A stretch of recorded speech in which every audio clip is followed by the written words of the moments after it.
Thank you.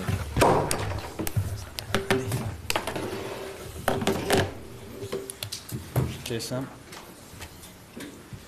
We'll do a very brief Mondays for the guys, so I don't know who's here from the Sundays and the dailies. All right, guys? Okay, who wants to kick us off on the Sunday papers? Chris, go on.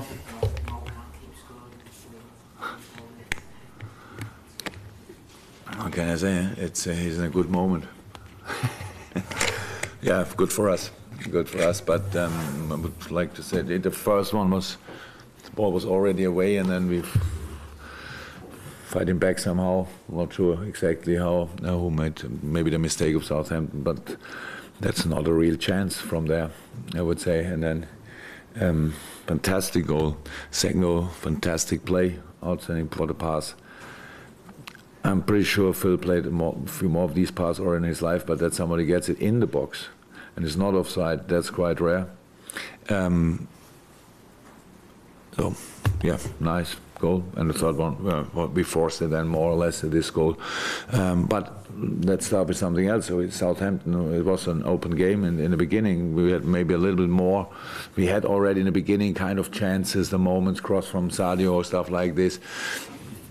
But it's a really good football team, Southampton, to be honest. And you need then these moments. We had these moments not too often so far this season. If this game is 50, 60 minutes, we all know it, and still 0-0, stuff like this. It could be a similar performance or exactly the same performance. And you need these goals, we know it. And thank God in a moment we score them. That makes all the difference. But and of course, how you can imagine, really happy about the whole defending of the whole team, and especially the last line was really strong in these moments, counter-attacks, defending, but not only counter-attacks, it was just an all-around good performance, and really deserved win, of course, and for us very important. So we pushed the top of the table a little bit together. We are still in, that's good. City is obviously flying around pretty alone, but we cannot change that. But we can make pressure on all the others, and that's what we did today.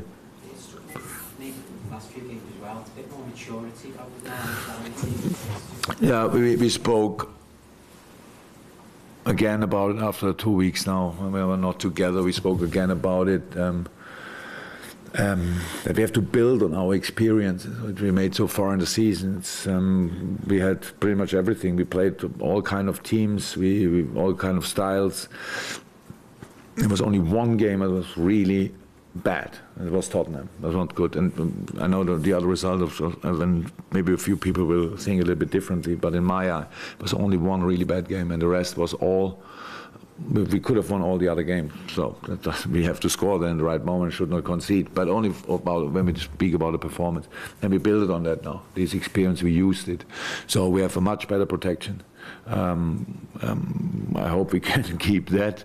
It's not that we wouldn't have known before, but that's a big part of not getting nervous in a game. Obviously still a lesson for whole Liverpool. If you don't score, then we have nothing else to do than to try it again, then try it again. But you cannot do it all the time. We cannot play one pass after the other, there, behind the last line, because that only means they have the ball much more often than they should have. And so, but you're right. It looked much more mature, and that's very important for us. Anyone from the Sunday guys? Steve. Good. Glenn. What was it with Matip, and is he likely to get on Tuesday?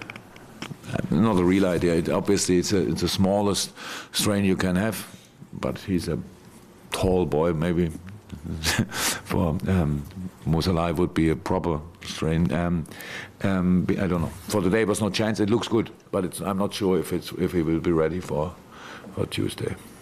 Andy. Jurgen, we've had a lot this week about Joe Gomez as a young Liverpool fullback. But was today a reminder that Trent Alexander-Arnold's got a lot to offer in that position as well? I didn't need it as a reminder, but yes, probably for all the rest. So, look, we have this will happen now in the next few weeks. We have to make decisions. Usually I don't think too much about the next game. In this case, I have to think about the next 13 games. Not that I already planned them, but we need to try to. So we cannot play one lineup and say we play them until they're all injured or something. So we need to mix it up, even if we win games like tonight or like today. So, and that's the reason. Joe had two games in the last week. That's not a problem. He could have played today, but then for Tuesday, I don't think that there would have been a big chance, or that would have been a good idea to bring him again. So you need to plan, and we have Trent, and he is another type of defender. When he started, he was a proper winger and sometimes a defender, and now he's a proper defender and sometimes a winger. So that makes much more sense in his position. It was really good tonight. Today, I have to say, this was probably his best performance so far. Over 90 minutes in defending. What he can do offensively, everybody knows. So good for us that we have the two of them. Okay. So congratulations to Alberto. So, Alberto Moreno, his father, 2:30 last night. His wonderful wife, Alberto Junior Moreno, is born in Liverpool. So, yeah, cool news there. And he was in a hotel. Sorry. See you. Go on, Ed. See you guys, yeah.